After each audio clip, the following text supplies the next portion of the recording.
finished our residency, which was Ushuaia every Tuesday, and we've just jumped on a plane and come straight over to Canada and North America basically for the weekend. And here we are. And here we are, yeah. And then we fly back on Monday to Ibiza for one last show, which closes out the official Ushuaia party on the Saturday. So busy. We've got a collab with Matteo from Tale of Us, and he goes under Anima. When's that coming out? End of October. There's just designing the NFT like visual that goes with it still. So that's coming on Afterlife, isn't it? Yeah, that'll be on Afterlife, which is we're really excited about because we love the Afterlife label. So for us, it's a bit of a big deal. What else? We've just done a collab with London Grammar as well. Yeah. That's quite interesting, to be fair. And we're in the process of doing another album as well. And we've just launched, well, we're about to launch our own label. So we've just got all the artwork back for it's more to do with bringing artists through. So any like young, aspiring, not even young, but like anyone new to the game, we'll be looking to push a lot of new artists and new music. So the first release is a guy called Eldon, who's actually from Liverpool, where we're from. And we've signed one of his tracks and actually remixed it. So I think that comes within the next 2 weeks. So it's all go. What's the label called? When Stars Align. Just good music.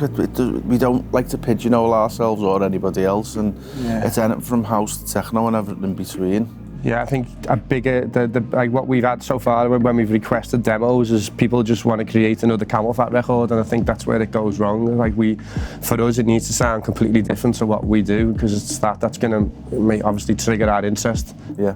So it doesn't have to be melodic house, techno, or whatever, or anything like what we do. It literally can be, like Mike said, across the board, because that's what's going to like take our fancy. If it's a good tune, it's a good tune. Exactly.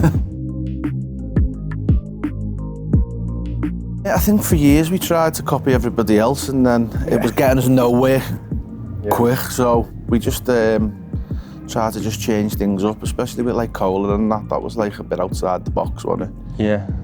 We started concentrating on being a bit more indie. Yeah. And we almost said to ourselves, like, let's make records that we won't even be able to play in our own sets at that particular moment in time. And I think that's what seemed to like change everything. And then I think we addressed the kick.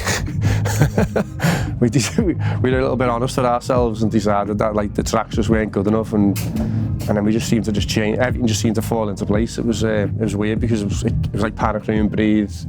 It all just seemed to fall into line, like literally release after release. I think we just started trusting ourselves a bit more instead of copying other people and going, oh, what's the in thing to copy? Because like for Cola, for instance, we wouldn't play Cola. It took other DJs to play Cola for us to realise that it was actually a big track, and that literally was like over like the course of like 3 to 4 months of not playing our own biggest record, which will become our biggest record.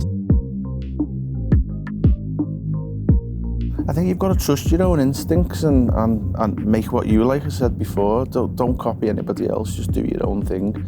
Only you can do you well. You know what I mean? Yeah, definitely, totally.